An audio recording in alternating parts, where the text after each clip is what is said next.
விஜய் ஒரு முதலமைச்சர் இருக்காரு அப்படின்னு சொன்னார்.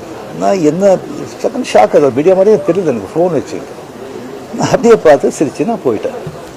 அதுக்கு வாழ்த்துக்கள் சொல்லலை அப்படின்னு சொல்லி அதுக்கு ஒரு விமர்சனம். இன்னொன்று விஜய் மேலே எனக்கு பொறாமை.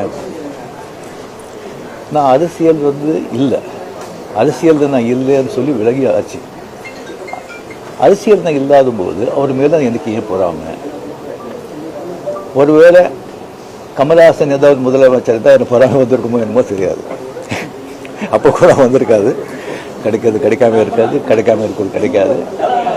ஸோ இன்னொன்று எனக்கும் விஜய்க்கு ஒரு எனக்கும் விஜய்க்கு ஒரு ஜெனரேஷன் கேப், கிட்டத்தட்ட 25 இயர்ஸ் டிஃப்ரென்ஸ். நான் முதலையே சொல்லியிருக்கேன்.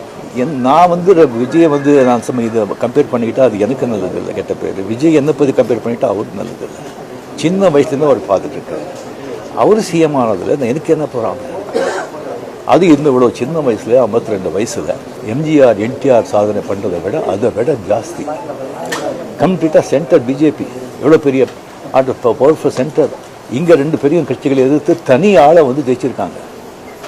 அது நம்ம சினிமா இண்டஸ்ட்ரியில் இருந்து. எனக்கு அது பொறாமை இல்லை, ஒரு ஆச்சரியம் கலந்த ஒரு சந்தோஷம். அப்படியே யார் அப்ரிஷியேஷன், சூப்பர். ஸோ அந்த பொறாமையும் இல்லை. விஜய் அவர்களுக்கு நிறைய எதிர்பார்ப்புகள் இருக்குது ஜனங்க மத்தியில். டெஃபினட்டாக அந்த எதிர்பார்ப்பெல்லாம் அவரை சந்தித்து மக்கள் நல்லது செய்யணும், செய்வாங்கங்கிற நம்பிக்கை எனக்கு இருக்குது. அவருக்கு அதிக வாழ்த்துக்கள்.